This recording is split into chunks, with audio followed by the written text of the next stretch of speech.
अस्सलाम वालेकुम, मैं हूं रेहान तारिक और आप देख रहे हैं दास्तान। खैबर पख्तूनख्वा में हुक्मरान जमात की शिकस्त के बाद पंजाब मुल्क की सियासत का मरकज बन चुका है। हुकूमत की कोशिश है कि जो गलतियां खैबर पख्तूनख्वा में हुई, पार्टी जिन इख्तलाफात का शिकार केपी में हुई, उन गलतियों और इख्तलाफात को दूर करके पंजाब को मजबूत बनाया जाए।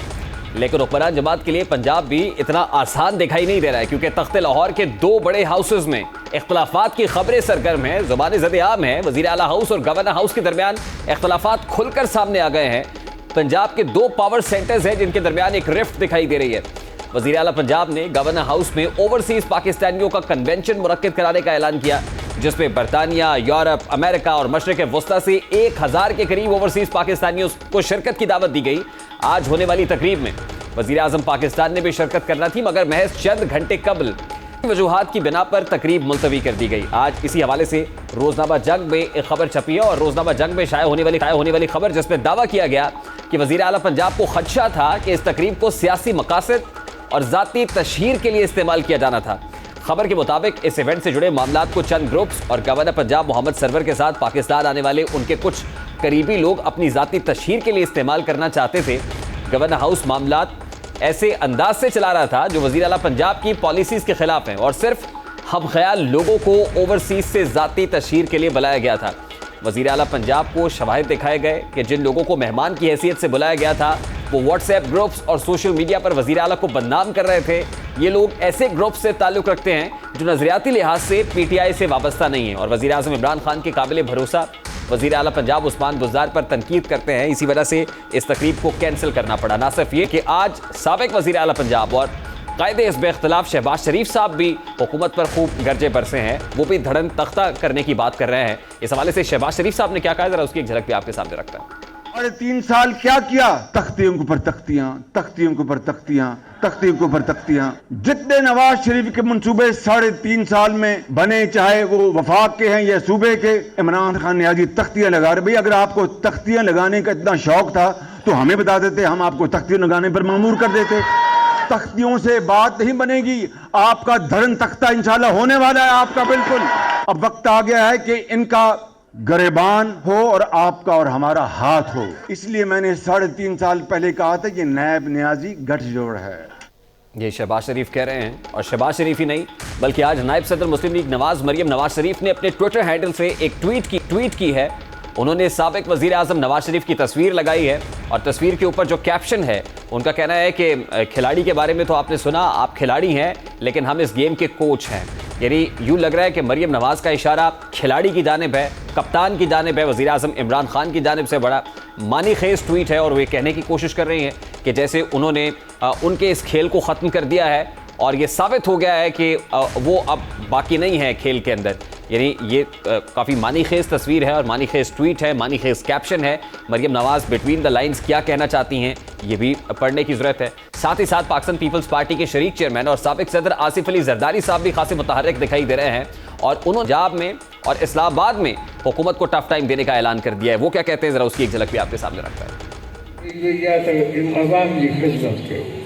हर को गरीब जी खिदमत करे तो इंशाल्लाह सॼे पाकिस्तान में हाणे ऐं लाहौर में भी वञी वियां थो, हुते भी खरमा गाड़ियां थो, पाण जिंद वेही हुते जिन्हनि सां मुक़ाबिलो कबो।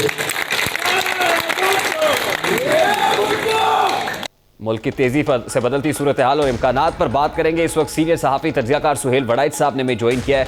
अस्सलाम वालेकुम सुहेल वड़ाइच साहब, बहुत बहुत शुक्रिया आपके वक्त के लिए। सुहेल साहब, सबसे पहले तो बड़ा सादा सा सवाल है, खैबर पख्तूनख्वा में तब्दीली के बाद इस वक्त मुल्क की सियासी कायदीन का रुख पंजाब की जानिब दिखाई दे रहा है।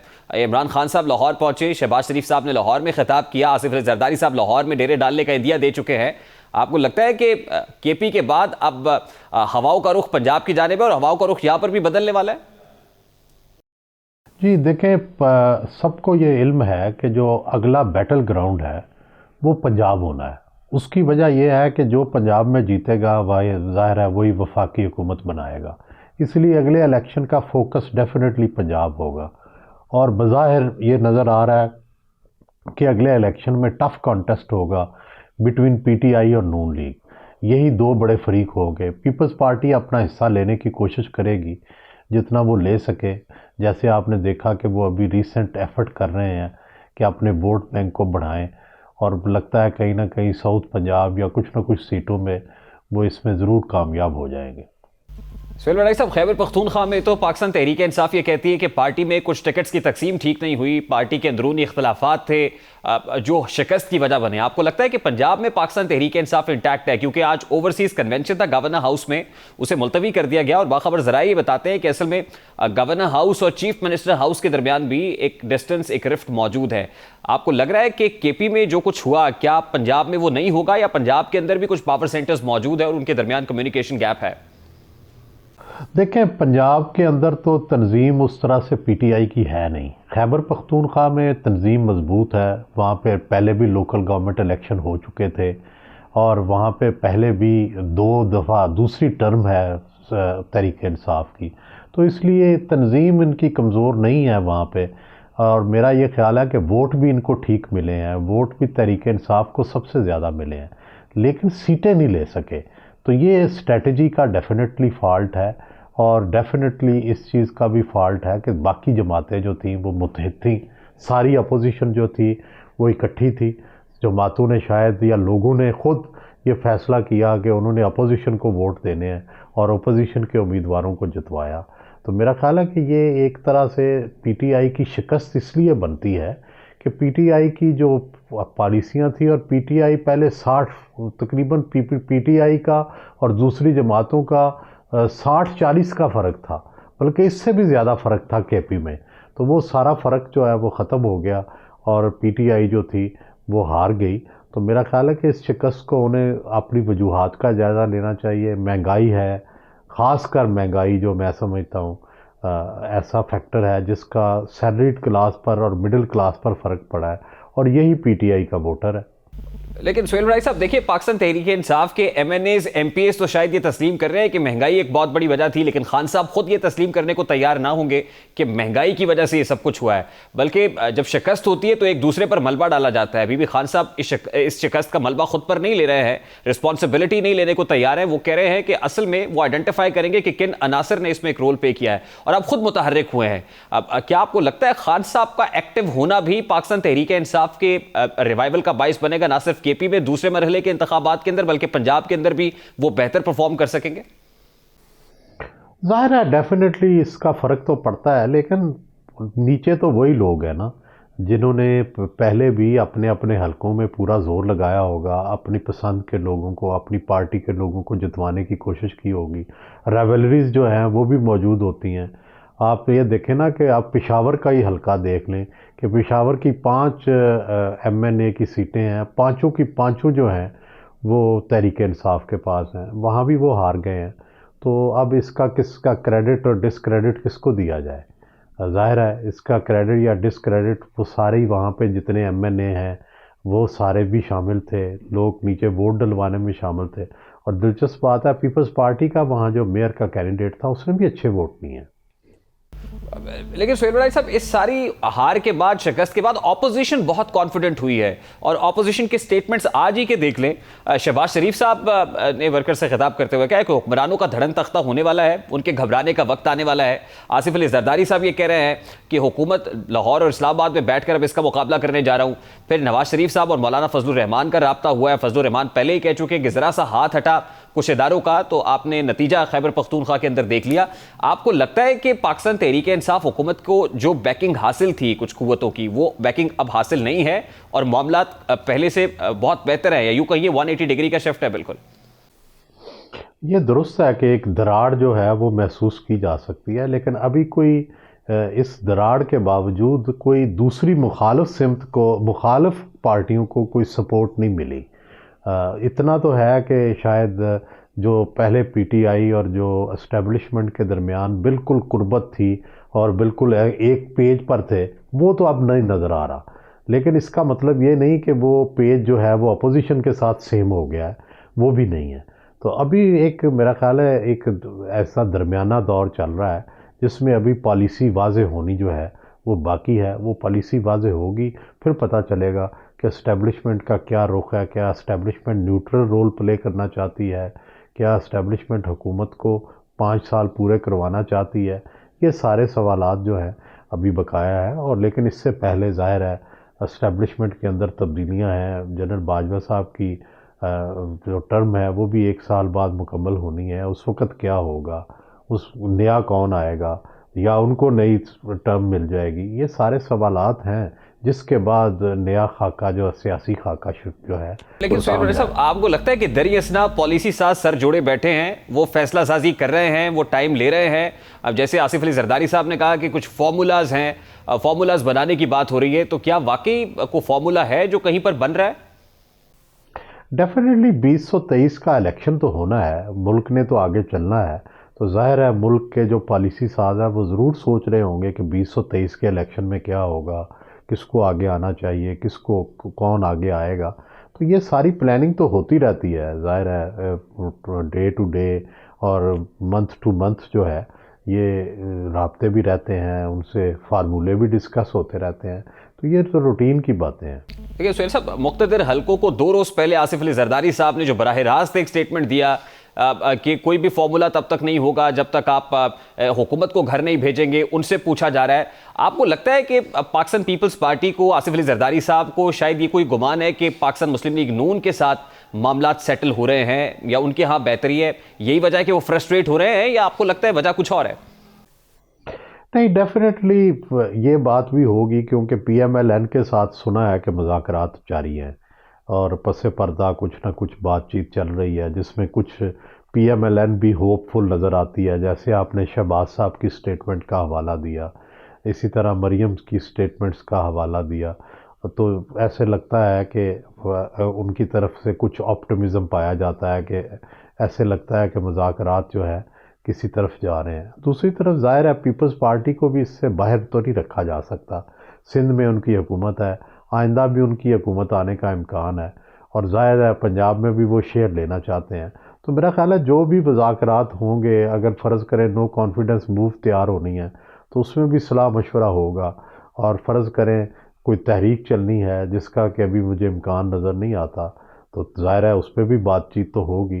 तो ये सारी चीज़ें मेरा ख्याल है कि जब ये मामला चलेगा तो उस वक़्त तो डेफिनेटली मशवरा होगा। तो जरदारी साहब ने जो फार्मूले, तो जब भी ज़ाहिर है कोई बड़े लोगों की मीटिंग होती है तो उसमें फार्मूले तो डिस्कस होते हैं, डेफिनेटली फार्मूले डिस्कस होते रहते हैं, हुए होंगे, और जरदारी साहब उन्हीं की तरफ इशारा कर रहे हैं। सुहेल साहब, लास्टली ये कहेगा कि वोट ऑफ नो कॉन्फिडेंस से मुतालिक जब पाकिस्तान मुस्लिम लीग नून से कहा जाता है तो वो ये कहते हैं कि वो तब तक नहीं आ सकती जब कुछ कुव्वतें साथ ना हो। फिर ये कहा गया मखदूम अहमद महमूद साहब ये फार्मूला लेकर नवाज शरीफ साहब से लंदन में मिले, उन्होंने इसको रिजेक्ट कर दिया। यानी वोट ऑफ नो कॉन्फिडेंस के हक में तो पाकिस्तान मुस्लिम लीग नून या उनकी क़यादत दिखाई नहीं देती है। अब यानी इन हाउस तब्दीली तो नहीं है। आपको लगता है कि फिर जो भी कुछ होगा या कोई चेंज होगी तो वो 2023 के इंतखाबात के अंदर ही होगी, या उससे पहले पहले हुकूमत के घर जाने और किसी चेंज के आने की तवक्को भी है? देखें, बात यह है कि जिस दिन तब्दीली की हवा चली, जिस दिन कोई इशारा जो है वो चला, तो चूँकि वोटिंग स्ट्रेंथ बड़ी कम है PTI की, पंजाब में भी और वफाक में भी, और अगर कोई नो कॉन्फिडेंस की मूव चली और उसके पीछे इशारा हुआ तो फिर तो डेफिनेटली वो कामयाब हो जाएगी। लेकिन अगर कोई इशारा नहीं है, इसका मतलब है, तो फिर ज़ाहिर है ये 2023 तक यही चलेगा। लेकिन मेरा ये ख्याल है कि अगर 2023 तक ये चल गई हुकूमत और इसी तरह चलती रही तो फिर मेरा ख्याल है कि अगला इलेक्शन भी उनकी तरफ होगा। ये उससे पहले पहले ही इन्होंने जो करना है वो कर लें, उससे ही इनका रास्ता जो है नून का हमवार होगा। अगर ये 2023 तक चले गए तो फिर इन्हें वोट आउट करना भी मुश्किल हो जाएगा। बहुत बहुत शुक्रिया सुहेल बड़ाई साहब आपके वक्त के लिए। सीनियर सहाफ़ी तज्ज़ियाकार सुहेल बड़ाई साहब हमारे साथ मौजूद थे। वो कह रहे थे कि अगर कोई चेंज आएगी 2023 के इंतखाबात से पहले पहले कटेल करना होगा, उसके बाद मुश्किल हो जाएगा। अभी एक ब्रेक लेंगे और ब्रेक के बाद जब वापस आएंगे, FIA ने $1 अरब का सुराग लगा लिया है। ये $1 अरब किसके पास हैं, बात करेंगे इस ब्रेक के बाद। हमारे साथ रहिए।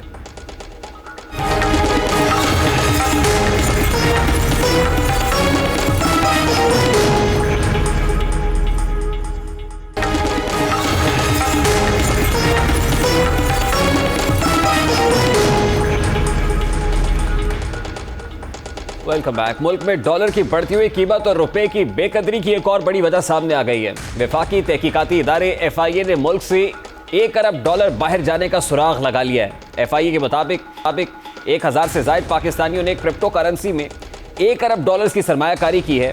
एफआईए की कार्रवाई के दौरान 1064 अकाउंट्स का सुराग लगाया गया है, जिसके मुताबिक 51.1 मिलियन डॉलर्स की 2923 ट्रांजैक्शंस हुई हैं। तहकीकाती इदारे ने एफआईआर दर्ज इन 1000 से ज्यादा पाकिस्तानियों के बैंक अकाउंट्स और क्रेडिट कार्ड्स मुंजमद कर दिए हैं, फ्रीज कर दिए हैं। अब एफआईए तहकीकात कर रही है कि क्रिप्टो करेंसी की खरीदारी कैसे हुई, क्या यह रकम काला धन थी, कोई ब्लैक मनी थी, अनडिक्लेयर्ड थी जिसे वाइट करने की कोशिश की गई है, क्या हवाला हुंडी के जरिए से ये रकम भेजी गई या फिर बैंक जराए इस्तेमाल किए गए, कोई बैंकिंग ट्रांजैक्शन से। इतनी बड़ी रकम का मुल्क से बाहर जाना स्टेट बैंक, एफआईए और दीगर तहकीकाती इदारों के किरदार पर यकीनन सवालिया निशान है। मगर सवाल तो यह भी है कि क्रिप्टो करेंसी में सरमायाकारी का दुरुस्त तरीका क्या है, किस जरिए से सरमायाकारी हो सकती है। पाकिस्तान आज तक क्रिप्टो के हवाले से कानून साजी करने में नाकाम क्यों रहा है। इन्हीं सवालात के बीच गुज़श्ता रोज सदर सियाह नासिर हयात मग्गू ने इंकशाफ किया है कि इस वक्त पाकिस्तानी शहरियों ने क्रिप्टो करेंसी में 20 अरब डॉलर्स की सरमायाकारी कर रखी है। इस हवाले से प्रेसिडेंट एफपीसीसीआई क्या कहते हैं वो भी आपके सामने रखते हैं। $20 बिलियन क्रिप्टो करेंसी में है। जैसे आपने $1000 में लिया था वो 50,000 का हो गया, किसी ने 500 में लिया था, किसी ने 10,000 का लिया था, तो ये $20 बिलियन है। तो उसमें हमने पूरा दिया है एक रिसर्च के साथ के, और जो पाकिस्तानियों की एडॉप्टेशन है कि मैं इस तरफ माइल हो रहा हूँ, 3rd नंबर पे पाकिस्तानी दुनिया में है। तो हमारे पास $20 बिलियन अगर मौजूद है हमारे लोगों के पास। एफआईए की जानिब से एक बड़ी कार्रवाई की गई है और इस बड़ी कार्रवाई पर बात करेंगे। इस वक्त क्रिप्टो एक्सपर्ट वकार ज़का साहब ने हमें ज्वाइन किया है। अस्सलाम वालेकुम वकार ज़का साहब, बहुत बहुत शुक्रिया आपके वक्त के लिए। सबसे पहले तो ये फरमाइएगा कि एफआईए की जानिब से 1000 से ज़ायद बैंक अकाउंट्स को फ्रीज किया जाना, क्रेडिट कार्ड्स को फ्रीज किया जाना, क्या ये कुछ सस्पिशियस अकाउंट्स थे और ये सस्पिशियस एक्टिविटी हो रही थी जिस बिना पर एफआईए की जानिब से कार्रवाई की गई है? जी, सबसे पहले तो ये कि हवाला हुंडी का काम कोई भी अगर कर रहा होगा क्रिप्टो करेंसी के थ्रू या किसी भी पेमेंट ट्रांसफर इंस्ट्रूमेंट के थ्रू, तो उसके खिलाफ कार्रवाई तो बनती है। कोई बंदा अगर मनी लॉन्ड्रिंग कर रहा है और मनी लॉन्ड्रिंग पैकेज एक्सचेंज कर रहे हैं, मतलब ये नहीं कि बिटकॉइन खरीदा तो मनी लॉन्ड्रिंग हो गई। इसका मतलब ये है कि पहले उसने कोई हराम का पैसा कमाया है, उसने इलीगल पैसा कमाया है, उसको अब अगर वो कोल्ड ड्रिंक भी खरीदता है तो दैट इज लॉन्ड्रिंग। तो मनी लॉन्ड्रिंग की डेफिनेशन जरा लोग क्लियर कर रहे हैं। लोगों लगता है कि तो खरीदना मनी लॉन्ड्रिंग है। अगर हक हलाल का पैसा है उससे बिटकॉइन खरीदा है कोई मसला नहीं है। अगर आप इसके मनी एक्सचेंजर बने हुए पाकिस्तान में, ये जितने एक्सचेंजर बाइनेंस, ओके, इनके ऊपर पर्सन टू पर्सन पे अगर आप डील कर रहे हैं तो ये एक इलीगल चीज है। नहीं, लेकिन वकार ज़का साहब क्या समझा जाए कि जो क्रिप्टो मार्केट है वो मनी लॉन्ड्रर्स की सेफ हेवन है, फिर कि मनी लॉन्ड्रर्स बड़ी इजीली इसमें जंप इन कर सकते हैं, वो मनी लॉन्ड्रिंग कर सकते हैं, उनके लिए एक आसान हदफ है, आसान जगह है? सबसे ज्यादा लोग मनी लॉन्ड्रिंग वाले पकड़े ही इसलिए जाते हैं। ये नेशनल सिक्योरिटी एजेंसी अमेरिका की रिपोर्ट भी है, चेन एनालिसिस की भी है कि इंटरनेट की दुनिया में जैसे ही आप लॉग इन करते हैं तो CIA के भी रडार में आ जाते हैं। तो इसके थ्रू बेवकूफ लोगों ने मनी लॉन्ड्रिंग की भी है। हवाला हुंडी पेपर करेंसी से पकड़ लिया शायद कि यहाँ दुबई में पैसे दें और आपको अमेरिका में किसी को दे दें, लेकिन इंटरनेट और क्रिप्टो के थ्रू तो मनी ट्रेल मिल जाएगी, हर कोई पकड़ा जाएगा। इसके थ्रू सारे वो बेवकूफ जिन्होंने बिटकॉइन या एक क्रिप्टो भी यहाँ से वहां की है, उनकी सारी मनी ट्रेल आ जाएगी। क्योंकि ये ब्लॉकचेन टेक्नोलॉजी की खूबसूरती ही है कि जब पहली ट्रांजैक्शन हुई, जब पहला बिटकॉइन जहां से कहीं से लिया गया, वहां से लेके कहां आपके वॉलेट में गया, सब पकड़े जाएंगे। लेकिन इसके अंदर अब थोड़ी ज्यादती हो रही है और मैं इमरान खान साहब से रिक्वेस्ट करता हूं कि आपका धरना कुछ भी नहीं था अगर हमने क्रिप्टो मार्च कॉल कर दी। आप क्रिप्टो वालों को बहुत हल्का समझ रहे हैं। क्रिप्टो की वजह से मेटावर्स भी जाएगा, NFT भी जाएगा, हर चीज तबाह होगी। हम क्रिप्टो मार्च जो अपनी कॉल कर रहे हैं उससे पहले रिक्वेस्ट करेंगे कि आप इसका नोटिस लें कि जो हक हलाल तरीके से बापर्दा खवातीन घर पे पैसे बना रही है। तो वकार ज़का साहब, ये जो एफआईए ने हालिया कार्रवाई की है, ये कार्रवाई जस्टिफाइड नहीं है आपकी नजर में? मुझे तो पहले ये देखना है अगर मनी लॉन्ड्रिंग हुई है तो इनको पता कैसे चला कि मनी लॉन्ड्रिंग हुई है, इनको किसने बताया? FATF ने बताया FIA को, इनको पता कैसे चला? कोई इनको को नोटिस देना चाहिए ना इनको कि भाई हम आपको नोटिस दे रहे हैं। ये डायरेक्ट अकाउंट कैसे बंद हो गए सबके? डायरेक्ट FIR कैसे कट गई? FIR अगर कटी है तो ये तो सू मोटो हो गया। FIA अगर सू मोटो लेने का इख्तियार रखती है या उसके पास एक इख्तियारात है इन्वेस्टिगेशन के, तो इन्वेस्टिगेशन पॉइंट ऑफ व्यू से तो अगर हक हलाल का पैसा है मुझे भी बुलाएंगे, किसी को बुलाएंगे, मैं जाके अपनी इन्वेस्टिगेशन दे दूंगा। लेकिन अब ये नोटिस के अंदर अगर बिल्कुल ही क्रिप्टो को तबाह करना है, क्योंकि ये मैसेज जाएगा सारे एक्सचेंजेस को, भाई आप सबसे पहले बाइनेंस बंद करें, आप दुकानें बंद करें, ओकेस बंद करें, बाकी एक्सचेंज बंद करें, KuCoin बंद करें। ये क्या तरीका होता है कि आप लोगों को उठाना शुरू कर दिया? दुकान बंद करने के लिए कोई काम करते रहे। मुझे तो लगता है कि अंदर किसी ना किसी की कहीं ना कहीं कोई बात हुई है जिसकी वजह से क्रिप्टो एक्सचेंजेस तो चल रहे हैं लेकिन लोगों को पकड़ रहे हैं। नहीं, वकार ज़का साहब ये बताइए ना कि क्रिप्टो करेंसी की पाकिस्तान में हैसियत क्या है, लीगल ग्राउंड्स क्या है, इसकी कानूनी हैसियत क्या है, क्योंकि अभी इस हवाले से कोई लीगल फ्रेमवर्क मौजूद नहीं है कि क्या ये मार्केट जायज़ भी है या नाजायज़ है। देखिए, मैं तो 2019 से लड़ के और एक कभी चेंबर ऑफ कॉमर्स वालों से कहता हूं तो वो अनाउंस करते हैं, मंगू साहब का शुक्रिया अदा करूंगा, उन्होंने अनाउंस किया, लेकिन फवाद चौधरी साहब ने कह दिया। और ये डिजिटल इकोनॉमी की बात करने वाले कर रहे हैं काम को खराब। अब कमेटी का भी हिस्सा है, लेकिन वो कोई अभी 12 जनवरी को फाइनल एक फैसला हो रहा है। लेकिन मैं फिर बता रहा हूँ, हमारे क्रिप्टो मार्च डन हो गई है, हमने अपनी क्रिप्टो मार्च तैयार कर ली है। और उस क्रिप्टो मार्च में जैसे इमरान खान साहब के टाइम पर गाने चलते थे, गाने तो हमारी दफा भी चलेंगे, लेकिन मैं उसके अंदर लाइव फ्यूचर ट्रेडिंग कराऊंगा। जितने लोग धरने में आए होंगे उनके लाइव पैसे बनवा के दिखाऊंगा कि किस तरह पैसे बन रहे हैं और किस तरह लोग स्पॉट ट्रेडिंग या फ्यूचर ट्रेडिंग से पैसे बना सकते हैं, जिससे इमरान खान साहब हमें महरूम कर रहे हैं। हम किसी को नहीं जानते, हम इमरान खान साहब की तरफ देख रहे हैं। भाई, डिजिटल पाकिस्तान की जो बात कर रहा था वो है, अगर नवाज शरीफ साहब ये करते या कोई और करता, जरदारी साहब करते, हम कहते भाई इनको तो पता ही नहीं है डिजिटल इकोनॉमी क्या होती है, तो हम इनसे क्या बात करें। इमरान खान साहब कैसे बैन कर सकते हैं? इमरान खान साहब को नोटिस लेना चाहिए। बिलियंस ऑफ डॉलर जो है वो दुबई में जाके लोग कैश आउट कर रहे हैं, वो जाकर दूसरे ममालिक में कर रहे हैं। भाई, इस पे टैक्स लगा लो। ये बात आपकी दुरुस्त है कि $1 अरब जैसे इस केस में भी अकाउंट्स फ्रीज हुए हैं, यानी इतनी बड़ी रकम इसमें इन्वॉल्व है। अगर ये चैनलाइज हो जाएगी तो यकीनन इस पे कोई रिटर्न ऑन इन्वेस्टमेंट हो सकता है, कोई टैक्सेस की सूरत में हुकूमत पाकिस्तान कलेक्ट कर सकती है। यहां तक आपकी बात दुरुस्त है वकार ज़का साहब। ये बात ये है कि अभी हुकूमत को चाहिए सऊदी में कर्ज उतारने के लिए कि वो सीधा सीधा बाइनेंस को बोले कि $1 बिलियन जमा कराओ, तुम 2018 से पाकिस्तान में काम कर रहे हो।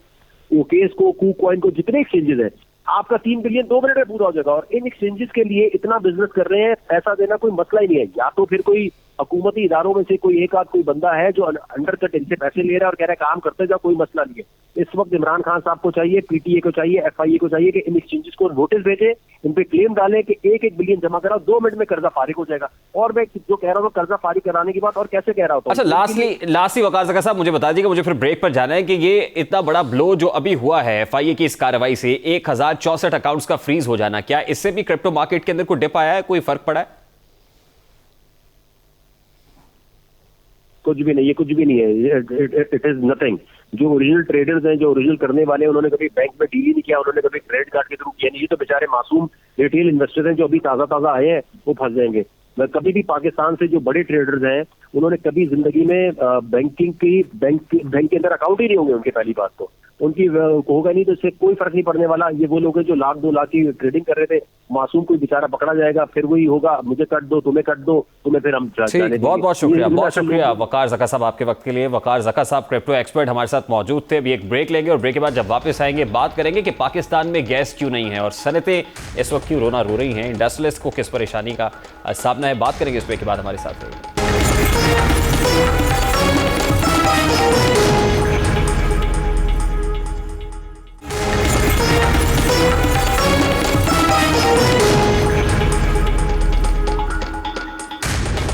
Welcome back. वज़ीर आज़म पाकिस्तान इमरान खान लाहौर यात्रा के दौरान डॉलर की बढ़ती हुई कदर से खासे परेशान दिखाई दे रहे हैं। उनका दावा है कि मईशत जो ही बेहतर होती है डॉलर ऊपर चला जाता है। साथ ही उन्होंने बरामदात में इजाफे के अज़्म का इजहार भी किया। वो क्या कह रहे थे, सबसे पहले उसकी एक झलक आपके सामने।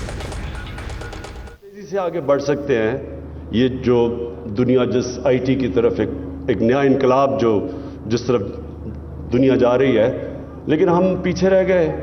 और हमारा मुल्क, हमारा जो हमसाया हिंदुस्तान, उसने 15-20 साल पहले हमारे से आईटी के अंदर आया और आज उनकी मेरे ख्याल में गालिबन $150 अरब की उनकी एक्सपोर्ट्स हैं, जबकि हमने हालांकि 70% इम्प्रूव भी किया, लेकिन अभी भी $2 अरब की हमारी एक्सपोर्ट्स हैं। बदकिस्मती से हमने अपने मुल्क में कभी जोर दिया ही नहीं एक्सपोर्ट्स के ऊपर।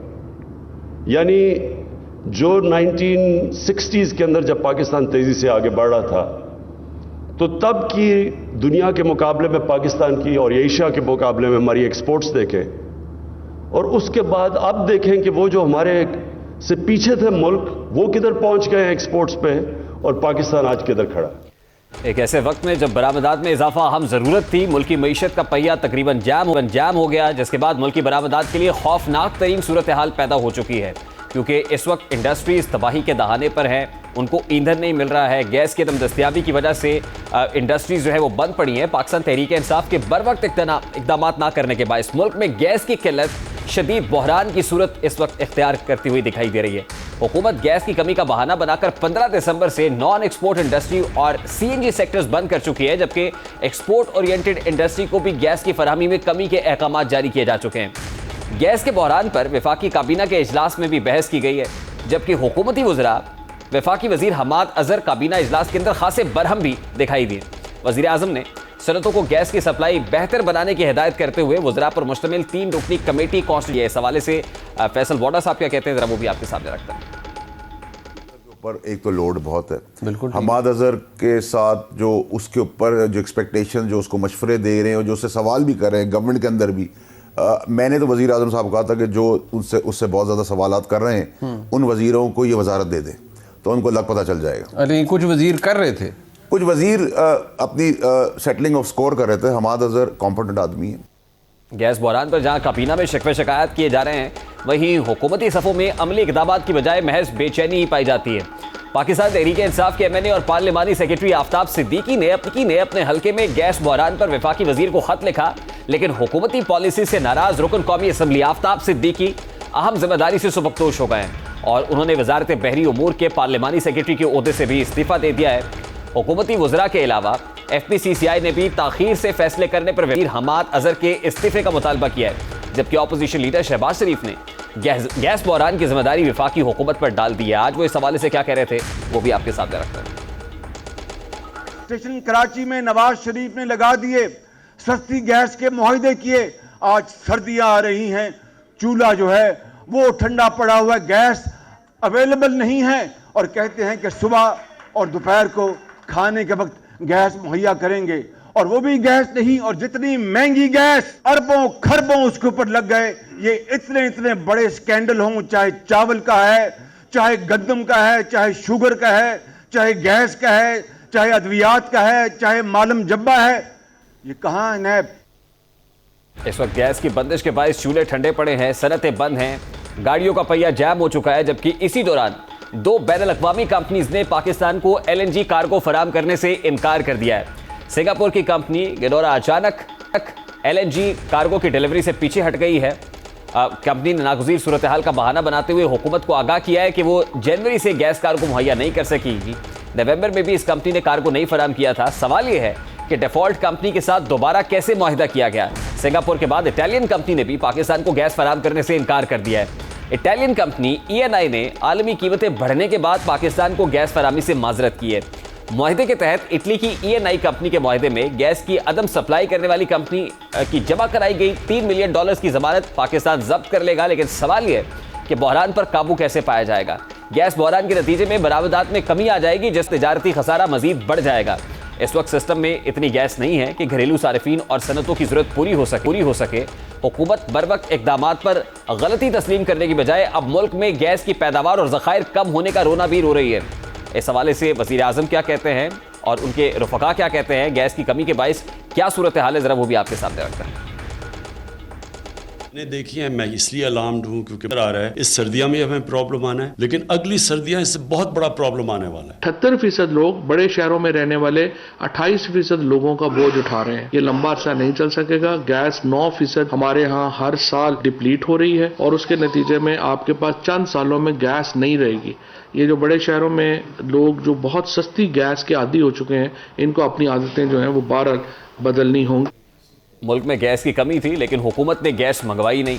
हुकूमत की जानिब से दावे सस्ती बिजली पैदा करने के हुए, फर्नेस ऑयल से जान छुड़ाने के नारे बुलंद हुए, मगर वाफर मिकदार में फर्नेस ऑयल होने के बावजूद ऑयल इंपोर्ट कर लिया गया। यानी जिस वक्त गैस की जरूरत थी, गैस इंपोर्ट नहीं हो रही, ऑयल इंपोर्ट हो रहा है। इस वक्त मुल्क में फर्नेस ऑयल रखने के लिए जगह तक नहीं है। फर्नेस ऑयल का एक जहाज समंदर में खड़ा है, जिसे जगह की किल्लत के बायस लंगर अंदाज होने की इजाजत नहीं दी जा रही। हुकूमत को जब फर्नेस ऑयल की जरूरत होती है तो गैस मंगवा ली जाती है, लेकिन जब गैस की जरूरत होती है तो जगह ना होने के बावजूद फर्नेस ऑयल मंगवा लिया गया। जरूरत इस अमर की है कि जिम्मेदारों के तयन के दावों और फिर एक दूसरे पर उंगलियां उठाने की बजाय इंडस्ट्री के साथ घरेलू सारिफीन के लिए फराहमी यकीनी बनाने के लिए ठोस इकदाम किए जाए। हुकूमत को यकीनन होश के नाखुन लेने की जरूरत है। अभी एक ब्रेक लेंगे और ब्रेक के बाद जब वापस आएंगे तो एक धरना जारी है, एक एहतजाज हो रहा है। एहतजाजी मुजाहिरीन क्या कह रहे हैं, जरा उनकी व्यक्ता आपके सामने रखेंगे इस ब्रेक के बाद।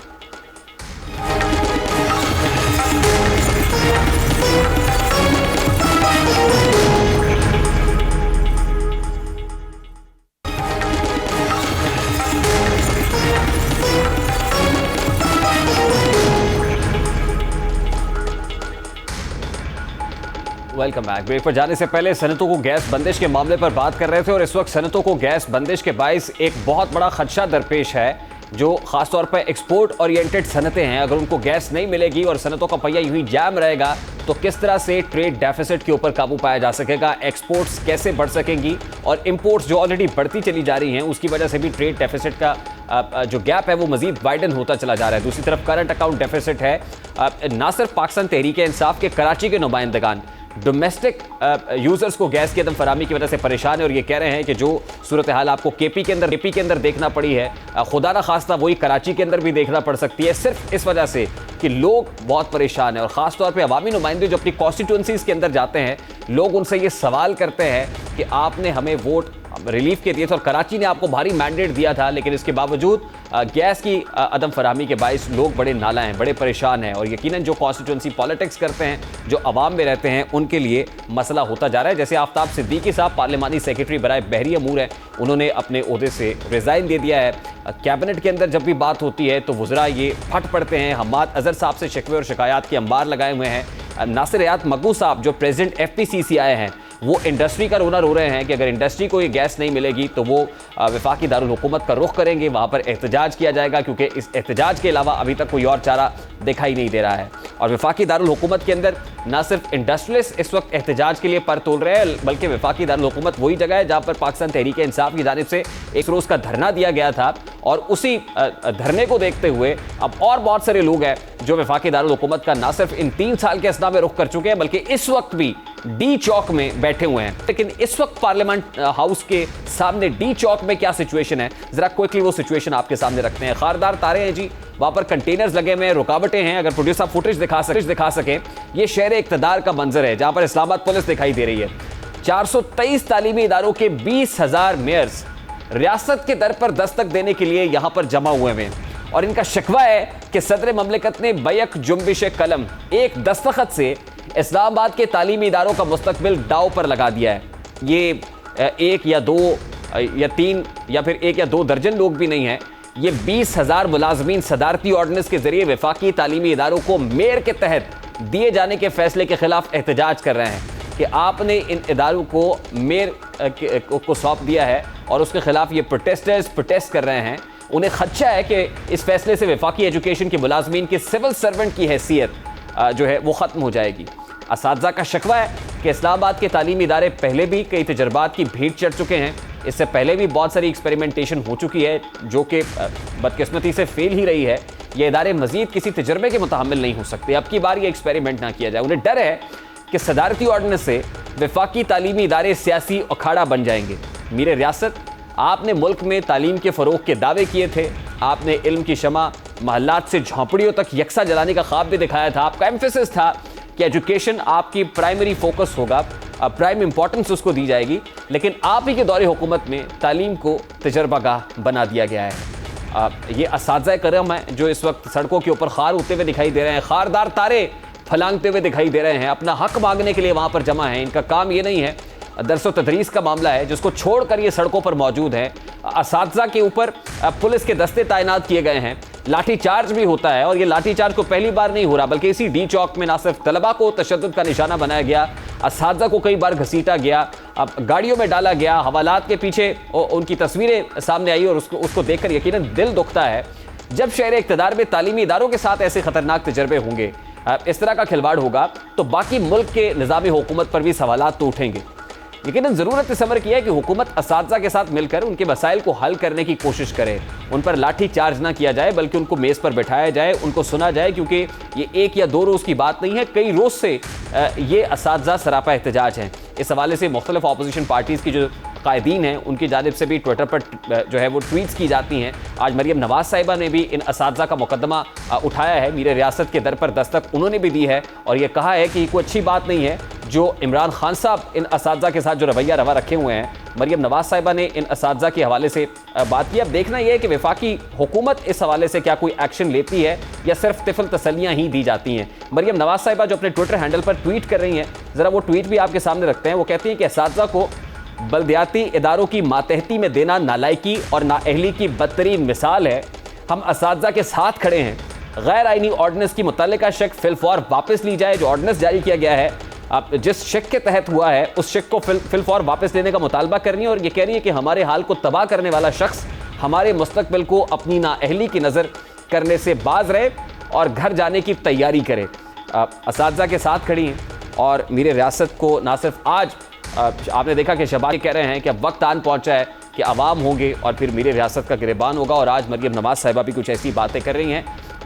इस वक्त सूरत हाल ये है कि राजदा हूँ तो राजदा से कहूँ, कौम का हाल किस ज़बान से कहूँ, ज़्यादा हक से हट गई मिल्लत थी कभी एक, बढ़ गई मिल्लत, कोई मंजिल कोई मकाम नहीं, जैसे इसका कोई इमाम नहीं, और कौन समझाए गम के मारों को, चांद ही खा गया सितारों को। प्रोग्राम का वक्त अपने इख्तिताम को पहुँचे जी, आपसे मुलाकात होगी इंशाल्लाह कल। अपना रखिएगा ख्याल। अल्लाह हाफ़िज़।